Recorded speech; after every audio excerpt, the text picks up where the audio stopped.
आज आहे 2024 ची पहिली सकाळ. Happy new year. त्यापासून रिक्षा चालवतात दादा.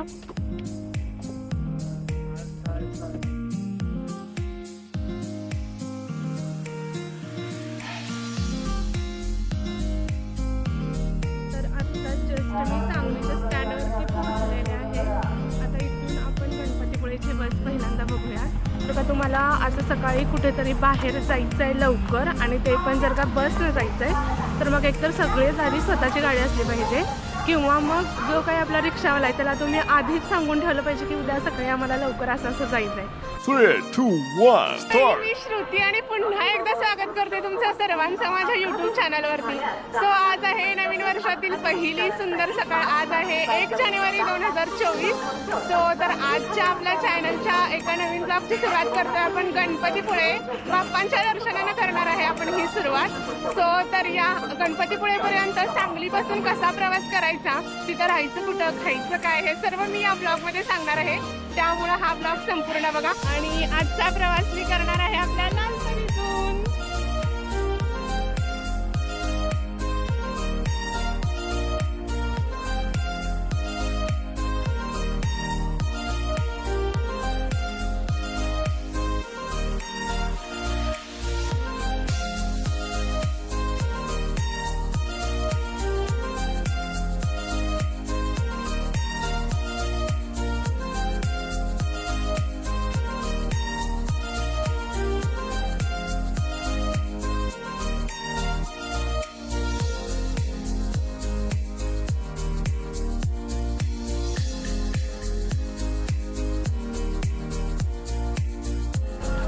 आता जी आहे बस नाश्त्यासाठी थांबलेली आहे इस्लामपूरच्या इथं.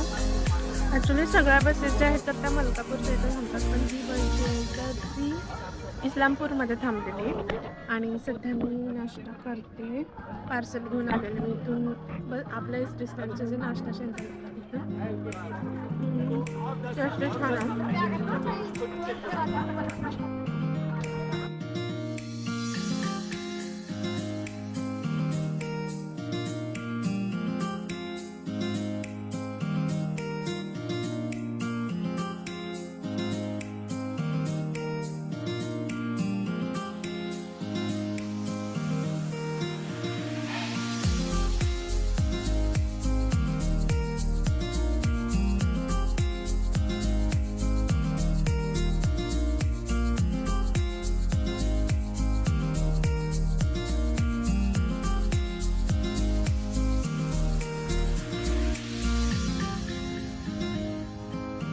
गणपतीपुळेला जात असताना आपल्याला आंबा घाट लागतो आणि गाडीने जर का आपण जात असू तर या ठिकाणी आपल्याला थांबताही येते.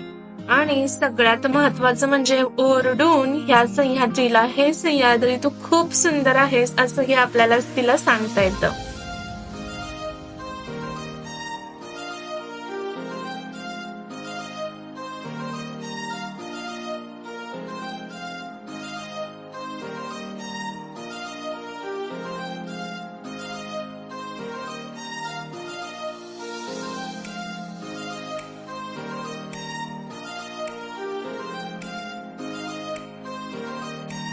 सुमारे 5.5 तासाच्या प्रवासानंतर फायनली रत्नागिरीमध्ये आम्ही पोहोचलो. आणि आता गणपतीपुळेची बस ऑलरेडी लागलेली होती. सो तर गणपतीपुळेच्या बसमध्ये बसले साधारण 1 तास तरी लागेल अजून गणपतीपुळेपर्यंत पोहोचायला. रूम तिथं जाऊनच बघायचं ठरवलं आहे. बघूया तिथंपर्यंत जाऊपर्यंत नेमका किती वेळ लागतो ते सांगेनच मी. आणि या शेवटची सीट मिळाले. ऑलरेडी बस भरली होती. भूक लागलेली तो हे एन्जॉय करते.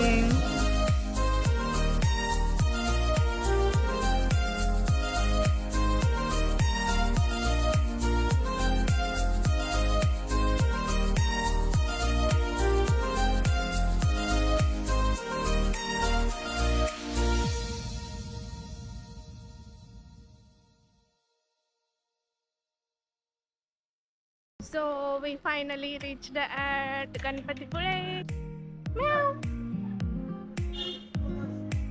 इथं पण मांजर आहे. आपल्या तिकडे जादू आहे काळा काळा आणि इथं पूर्ण पांढरा आहे. ती पांड्या नाव आहे त्याचं. सो तर काळा पण आहे. सो तर या काळ्या पण आहे आणि पांढऱ्या पण आहे इथं. आपल्याला उद्या सकाळपर्यंत दर्शन होईल तसं पण. सो आत्ताच जस्ट बसमधून खाली उतरलो आणि आल्याला पहिल्यांदा इथं रूम जी आहे तर ती बुक केली आहे. रूम इथं माझ्या मागच्या साईडलाच आहे. राधाकृष्ण निवास म्हणून नाव आहे. बरोबर मंदिराच्या बॅकच्या साईडलाच आहे. जवळच पडेल म्हणून मी घेतली आहे. सो तर तुम्ही दाखवते तुम्हाला आधी कशी आहे.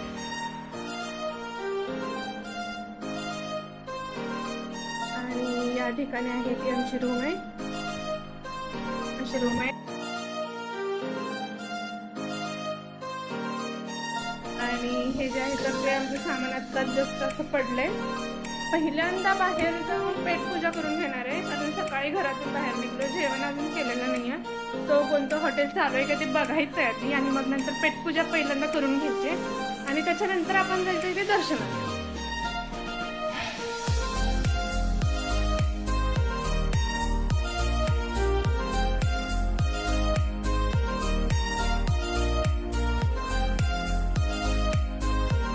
हॅलो गाईस, तर आता आवरून आणि आल्याला पहिल्यांदा जेवण वगैरे केलं मस्तपैकी. त्याच्यानंतर रूममध्ये जाऊन फ्रेश झालं 1 तासभर आणि त्याच्यानंतर आता फायनली जाते बाबांच्या दर्शनाला.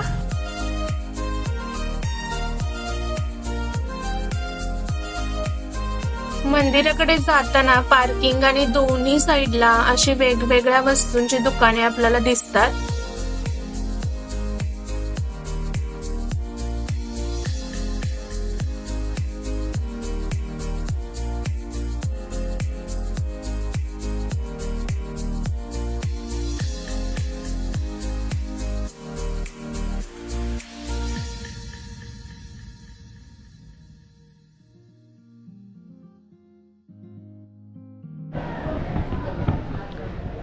तर गणपतीपुळेचं बाप्पांचं जे मंदिर आहे तर ते 400 वर्षापूर्वीचं आहे आणि या ठिकाणी स्वयंभू गणपती बाप्पांची मूर्ती आहे. ती 1600 वर्षापूर्वीची आहे असं म्हणतात. सो आता आपण दर्शनाला चाललोय.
गणपतीला आपण प्रदक्षिणा नाही घालू शकत कारण की हे जे मंदिर आहे, हा गणपती आहे तो डोंगराच्या पूर्णपणे पायथ्याशी बसलेला आहे.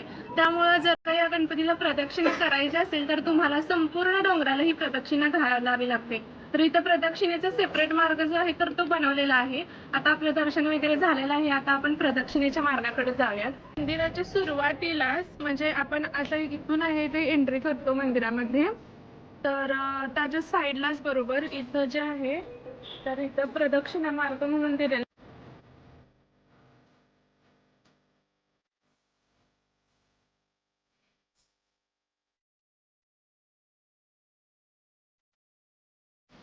तर मंदिराच्या कमानीजवळच प्रदक्षिणा मार्गावरील प्रथम द्वारदेवता आहे आणि अशा या मार्गावरती 4 दिशेला 4 प्रकारच्या देवता आहेत.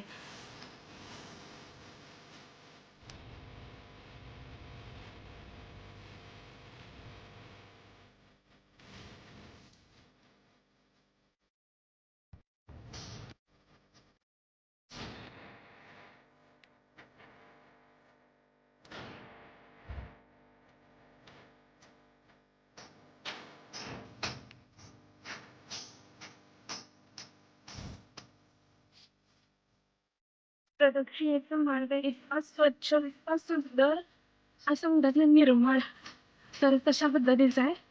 एकदम दाट झाडी आणि कुठेतरी लांब पक्ष्यांचा आवाज ऐकू येत असेल तुम्हाला पण. तर गणपतीपुळ्याला आल्यानंतर म्हणजे मी 5 ते 6 वर्ष 6 वेळा गणपतीला आलेले आहे गणपतीपुळ्याच्या. पण मला माहिती नव्हतं त्याचं मागचं तथ्य की म्हणजे प्रदक्षिणा केल्यानंतरच गणपतीचं दर्शन झालं पूर्ण असं म्हणतात. तर ते जेव्हापासून मी यूट्यूब चॅनल चालू केलं, मी सर्च करायला लागले, तर यूट्यूबवर बनण्याचा एक फायदा मला झाला की कुठलं पण प्लेस आपण फक्त जाऊन पाया पडून बघून येतो, एन्जॉय करून येतो, फोटोज वगैरे क्लिक करतो. तर जेव्हापासून मी यूट्यूब चॅनल चालू केलं तेव्हापासून एक गोष्ट माझी वाढली ती म्हणजे की एखाद्या गोष्ट म्हणजे प्लेसचं सर्च कर. त्यानंतर प्रदक्षिणेमध्येच ही गणपतीची शुंडा आहे आणि ती बरोबर ती डोंगर माथ्याच्या मध्यावरती आहे.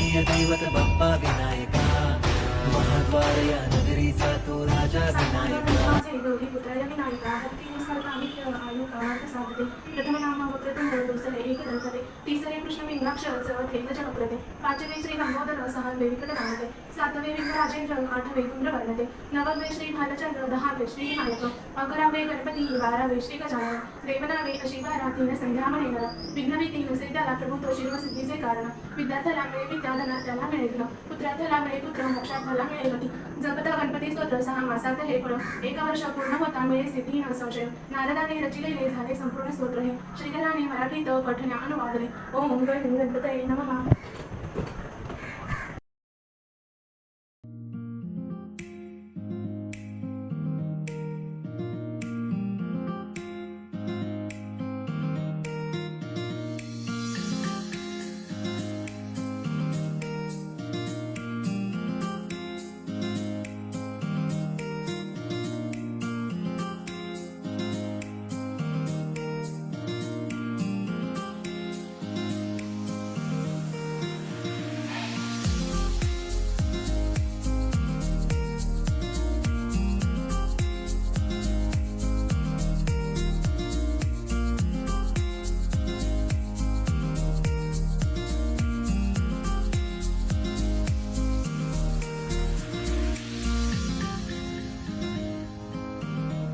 तसेच या ठिकाणी शेंबेकर बुवा महाराजांचा मठ आणि एक तलाव आहे, ज्या तलावाला वाणीचे तळे असे इथे म्हटले जाते आणि याच तलावाजवळ एक विहीर सुद्धा आहे.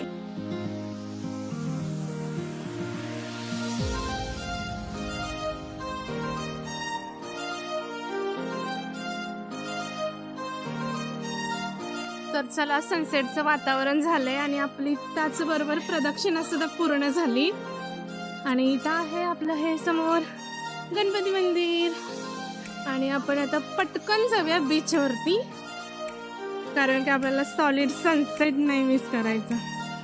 तर हा होता प्रदक्षिणेचा मार्ग जो इथं कंप्लीट झाला. तर मंडळी, तुम्ही जर का अजूनही गणपतीपुळ्याला कधी आला नसाल ना, तर मी तुम्हाला खरंच सांगते की तुम्ही एकदा गणपतीपुळ्याला नक्की या आणि आल्यानंतर इथला जो सॉलिड सनसेट आहे ना, तो तर अजिबात मिस करू नका. कारण काय सही दिसतं यार, सही. एका बाजूला आपल्या गणपती बाप्पांचं हे मंदिर आणि हा समोर अरबी समुद्र आणि आता जस्ट सनसेटचा टाइम झालाय. इथं ज्या आहेत तर त्या काही वॉटर ॲक्टिव्हिटीज ज्या आहेत तर त्या चालत, बोटिंग, घोडागाडी, कार रेसिंग वगैरे काय काय भरपूर आहे या ठिकाणी. तर तेही तुम्ही करू शकताय. आणि यूट्यूब चॅनलला 8 महिने कंप्लीट झालेत आणि त्याच्यावरती 600 सबस्क्रायबर झालेत. त्यामुळे तुम्हा सर्वांचं मनापासून धन्यवाद. आणि त्याचसोबत माझ्या यूट्यूब चॅनलची सुरुवात ज्या वेळेला मी केली होती तर आमच्या सांगलीतील आराध्य दैवत गणपती, तर गणपती मंदिराचाच पहिला ब्लॉग माझ्या यूट्यूबच्या चॅनलवरती होता आणि या वर्षाच्या सुरुवातीचा पण पहिला ब्लॉग बाप्पांच्या दर्शनानं असावा अशी माझी इच्छा होती. सो दॅट्स वाय मी गणपतीपुळ्याचा जो ब्लॉग आहे तर तो 1 जानेवारीला म्हणजे करायचं ठरवलं. आणि याशिवाय चांगली वर्षाची सुरुवात काय असू शकते.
दुसरा दिवस, म्हणजेच आज आहे घरी जाण्याचा दिवस. सो या आवरले सकाळी. आता अजून एकदा बाप्पांचं दर्शन घेणार आहे आणि मग घरी जाण्यासाठी निघणार आहे. इथून सांगलीला जाण्यासाठी बस कितीला अजून ॲक्च्युली मला पण माहिती नाही, पण 9ला रत्नागिरीची बस आहे असं समजलं.